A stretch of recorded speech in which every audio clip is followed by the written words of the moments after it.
Ibrahim alaihissalam menerima apapun. Coba kita lihat bagaimana Ibrahim alaihissalam setelah menikah dengan Siti Sarah, dia berdoa Rabbi habli minas shalihin, tapi pun belum dikarunia seorang anak.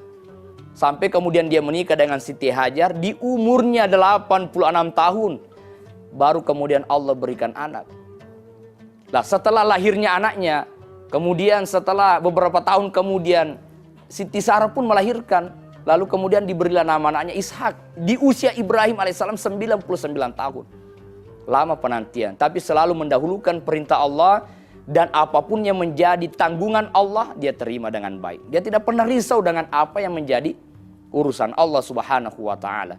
Yang ketiga, Ibrahim alaihissalam menjawab, aku dicintai oleh Allah. Wa ma tagadaitu wa ma ta'asyaitu illa ma'uddaif. Nabi Ibrahim itu tidak makan di pagi hari dan di sore hari kecuali bersama dengan tamunya. Bahkan sejarah mengatakan ketika makanan dihidangkan di rumahnya dan tamu belum ada yang datang, dia berjalan 1 mil, 2 mil, sampai 3 mil. Untuk apa dia berjalan? Untuk mencari tamu. Setelah ada tamunya, baru dia makan bersama. Beda dengan kita, nanti tamu pulang baru kita makan. Inilah hebatnya Ibrahim alaihissalam. 3 hal yang menyebabkan beliau dicintai oleh Allah. Maka untuk mendapatkan cintanya Allah, perlu ada amalan. Perlu ada amalan yang kita lakukan terus menerus. Sebagaimana pula kita lihat sejarah Indonesia. Satu hal yang sering saya sampaikan kisahnya atau sejarahnya Jenderal Sudirman. Tentu para pemirsa ya banyak tahu tentang Jenderal Sudirman. Tetapi ada satu hal, bahwa ternyata Jenderal Sudirman itu tidak pernah ditangkap oleh Belanda. Sampai ada orang yang bertanya, wahai sang jenderal, kenapa engkau tidak pernah ditangkap oleh Belanda? Beliau menjawab, tentu karena rahmatnya Allah. Ini wujud ketawaduan. Ya tentu karena rahmatnya Allah. Dia tidak menganggap bahwa saya memang hebat. Oh memang saya luar biasa, saya jago. Tidak. Tapi dia mengembalikan bahwa ini rahmatnya Allah. Tetapi rahmat Allah itu turun kepada aku karena 3 amalan yang saya lakukan. Pertama, kata Jenderal Sudirman, aku tidak pernah ditangkap oleh Belanda karena aku tidak pernah lepas wuduku. Maka ada satu prajurit dari Jenderal Sudirman bukan membawa peluru, bukan membawa senjata, bukan membawa bom, tidak. Tapi membawa kendi air yang berisi air. Yang ketika sang jenderal itu batal wudunya, dia panggil prajuritnya, bawakan aku air. Aku ingin memperbaharui wudu. Ternyata nilai spiritual dari wudhu itu luar biasa. Saya yang ceramah pada kesempatan kali ini, saya usahakan berwudhu terlebih dahulu, baru kemudian menyampaikan ceramah. Ada nilai spiritual dari wudhu itu. Maka ketika ingin memberi nasihat, semua kita sebelum keluar ke kantor, ke pekerjaan, ke kebun, maka usahakan berwudhu. Ini juga adalah pesan Rasulullah SAW kepada Anas bin Malik.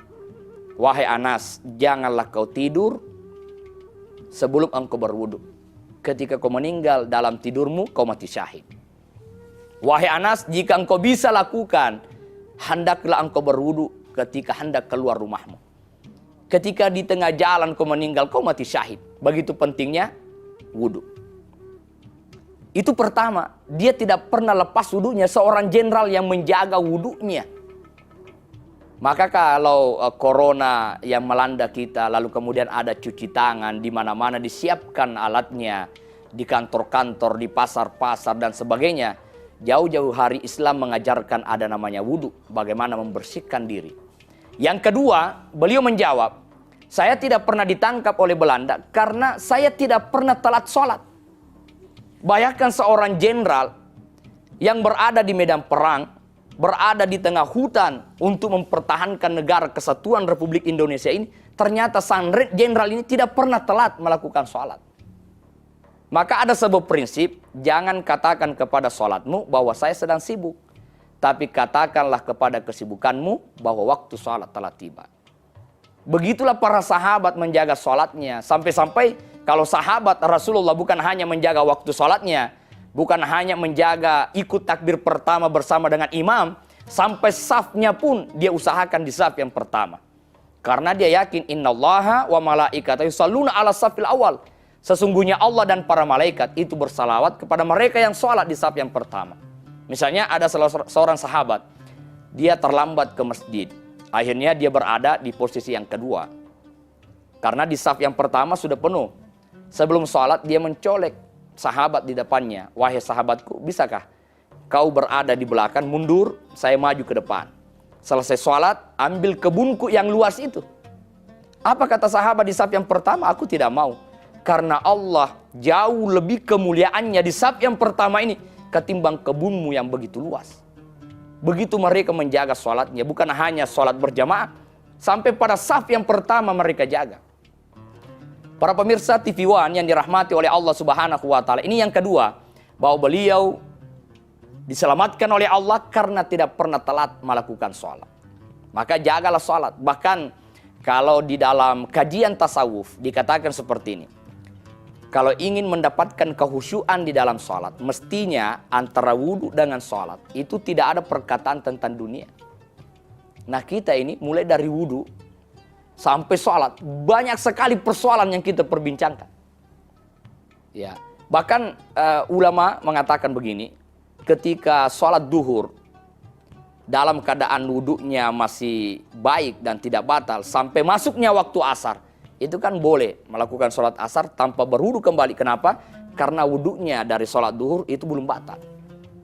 Tetapi kalau kajian tasawuf mengatakan bahwa ketika antara duhur dengan asar tadi, mulut ini sudah berbohong, mulut ini sudah menceritakan aib orang lain, lebih baik kau berwudu kembali. Bukan karena batal secara syariat, tetapi energi wudhu itu sudah hilang. Maka jangan heran kau tidak bisa khusyuk di dalam sholatmu, karena energi wudhu itu sudah hilang. Nah ini yang kedua, bahwa beliau tidak pernah telat melakukan sholat, menjaga wudhunya, kemudian menjaga sholatnya yang tepat waktu. Yang ketiga, kenapa beliau tidak ditangkap oleh Belanda? Beliau menjawab, karena saya ikhlas memikirkan rakyat. Inilah pentingnya dasar sebuah perjuangan adalah keikhlasan. Keikhlasan itu adalah hanya Allah yang menjadi tujuan. Dipuji tidak membuat dia sombong, dihina tidak membuat dia kemudian berpasrah diri. Tetapi keikhlasan dan dia berbuat hanya karena Allah. Itu amalan Jenderal Sudirman. Nah ini yang kita bahas. Ibrahim alaihissalam dicintai karena ada amalannya tadi. Kemudian Jenderal Sudirman pun dicintai oleh Allah karena ada amalannya. Pertanyaannya, amalan apa yang bisa kita lakukan sehingga Allah mencintai? Salah seorang sahabat Nabi bertanya, ya Rasulullah, kira-kira apa yang bisa aku lakukan agar Allah mencintai? Apa pula yang bisa aku lakukan agar manusia mencintaiku? Apa pula yang bisa aku lakukan agar aku menjadi orang yang kaya? Dan apa pula yang bisa aku kerjakan agar aku sehat? Dan apa pula yang bisa aku kerjakan agar umurku panjang? Dan apa pula yang bisa aku lakukan agar kita bersama di surga ya Rasulullah?